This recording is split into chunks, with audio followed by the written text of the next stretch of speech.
증액 없는 추경안이 어제 통과된 가운데 오늘 더불어민주당과 정부, 청와대 회의에선 2차 추경 필요성이 언급됐습니다. 한 달도 채 남지 않은 총선을 앞두고 비례정당 합류와 공천을 놓고 여야 모두 뒷말들도 나오고 있습니다. 국회로 가보겠습니다. 최하영 기자. 네, 국회입니다. 네, 먼저 이 코로나19 대응 상황 짚어보겠습니다. 오늘 아침 당정청 회의에서 2차 추경 회의가 나왔는데 재난 기본소득이 포함될 가능성도 있다고요? 네, 어젯밤 늦게 국회 본회의에서 코로나19 추가 경정 예산이 통과한 지 하루도 안 돼 2차 추경 얘기가 나왔습니다. 이낙연 코로나19 국난극복위원장은 어제 통과된 예산은 어려운 분들에게 신속하게 전달해야 한다고 말하면서도 이 추가 대책 도입과 2차 추경도 검토해야 한다고 밝혔는데요.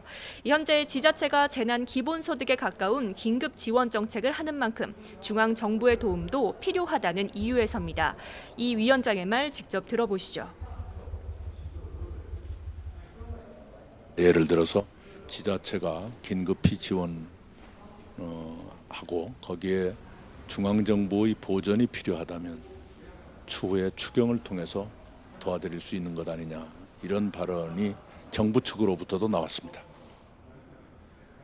이와 함께 오늘 회의에는 유은혜 사회부총리 겸 교육부 장관도 참석했습니다.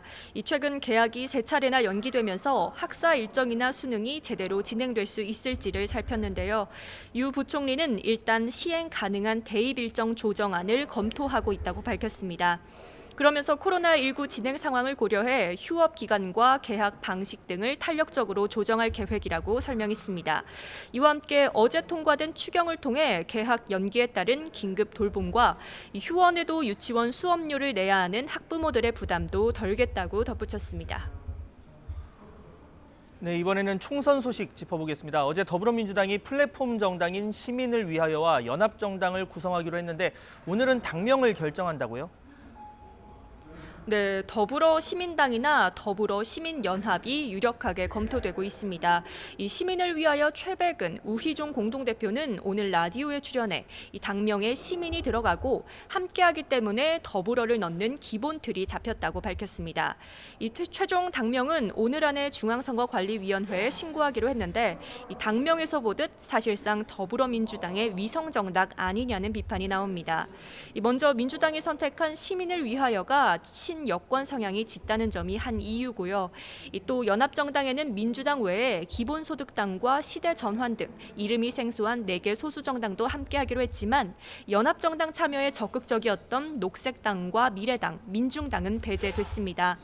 이에 민주당 윤호중 사무총장은 이념과 성소수자 문제를 가치로 삼는 정당과는 함께할 수 없다고 선을 그으며 논란을 불렀습니다. 그래서 결국 민주당이 자기 입맛에 맞는 군소정당들을 선택해 사실상 비례민주당을 만든 것 아니냐는 비판이 나오는 이유입니다. 이런 가운데 어제 의원총회에서 비례연합정당에 참여하기로 의견을 모은 민생당은 막판 내홍 끝에 비례연합정당에 참여하기로 결정했습니다. 하지만 민주당이 호남 지역에서 지역구 경쟁을 벌이는 만큼 민생당 동참을 적극적으로 수용할지는 미지수입니다. 네, 이런 가운데 비례대표 공천 명단을 두고 당 안팎에서 갈등을 빚었던 미래한국당, 오늘은 공천을 확정할 수 있습니까?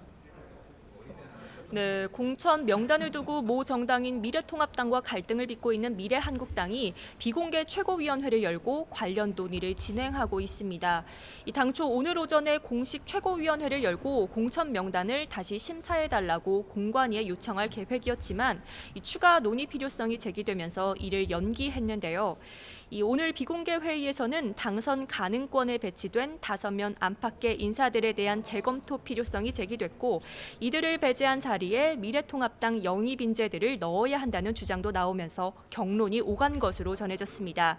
하지만 공병호 공관위원장은 오늘 아침 라디오 인터뷰에서 최고위에서 5명 정도를 제의를 요구할 것이라는 이야기가 나오지만 너무 많아 어렵다고 선을 그었습니다.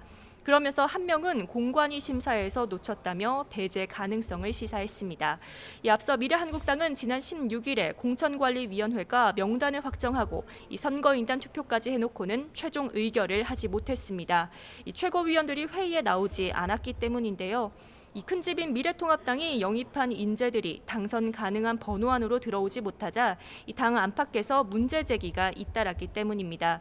이 통합당 황교안 대표는 어제 미래통합당도 비례대표 공천을 못할 이유가 없다면서 경고를 보냈고, 염동열 인재영입위원장은 누구를 넣고 빼라는 식의 주문은 아니지만 모 정당인 통합당과 정치 지향은 같아야 하는 것 아니냐며 재논의해야 한다고 촉구했습니다. 지금까지 국회에서 YTN 최하영입니다.